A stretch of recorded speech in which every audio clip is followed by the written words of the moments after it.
given this 17th day of May 2025 in the city of Manila. Signed, George Erwin Garcia, Chairman. Commissioners Amy P. Ferolino, Ray E. Bulay, Ernesto Ferdinand P. Maceda Jr., Nelson J. Celis, Maria Norina Tangaro Kasingal, Nori R. Pipo, attested by Tufisto E. Elnas Jr., Executive Director.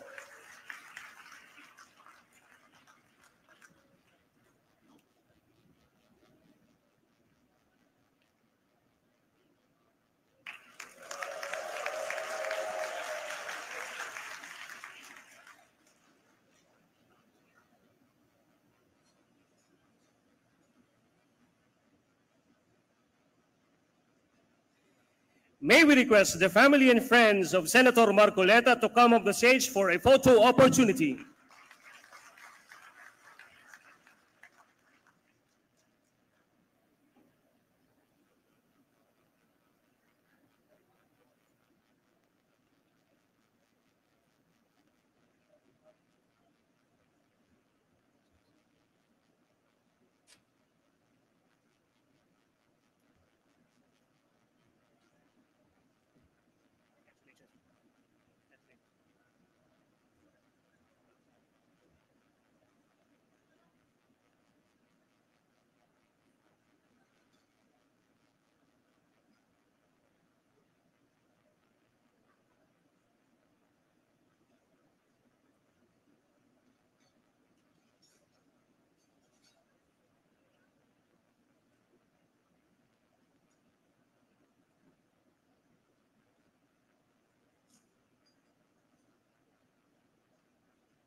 And may we request Senator Marcoleta for a short message.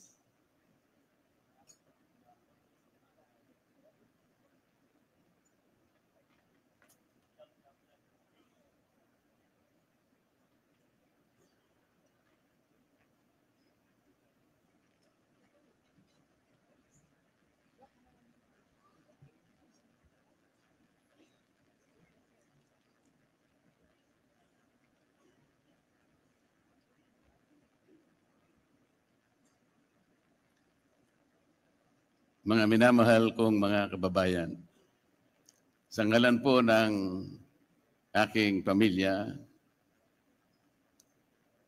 ako'y taus-puso pong nagpapasalamat sa natatanging pagtitiwala na ipinagkaloob ninyo sa akin at sa pagkakataong makapaglingkod bilang isang senador ng ating bansa.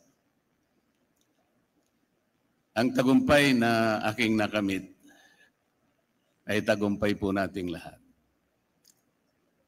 Para sa akin po, ito ay tagumpay na rin ng pag-iral ng demokrasya sa ating bansa.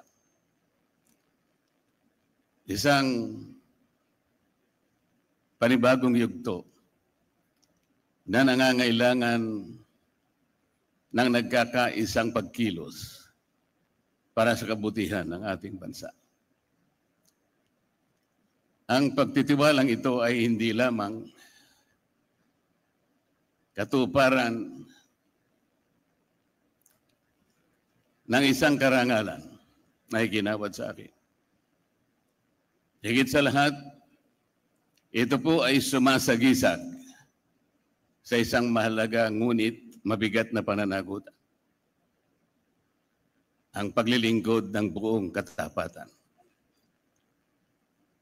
Pagsisikapan ko po ito ay aking balikatin. Hanggang sa aking mapatunayan sa inyong lahat na ako po ay karapat-dapat sa iginawad ninyong pagtitiwala. Ang kailangan po natin ngayon ay pagtutulungan, hindi hidwaan. Ang kailangan po natin ay hindi paligsahan ng akusasyon, kung hindi paghanap at pagtuklas ng mabisang pamamaraan tungo sa kaunlaran.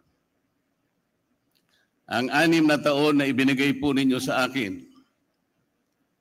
ay hindi tungkol sa paggamit ng kapangyarihan, kundi sa pangingibabaw ng tapat na paglilingkod na inaasahan at inaasam ng ating mga kababayan. Hindi po ito tungkol sa pansariling kapakinabangan, kung hindi ito ay sa kapakanan at interes ng bawat isang Pilipino. Maraming salamat, Chairman George. At sa buong kawani at mga opisyalis ng Komisyon ng Halalan. Maraming salamat po sa sakripisyo ng aking pamilya. Magandang hapon po sa ating lahat.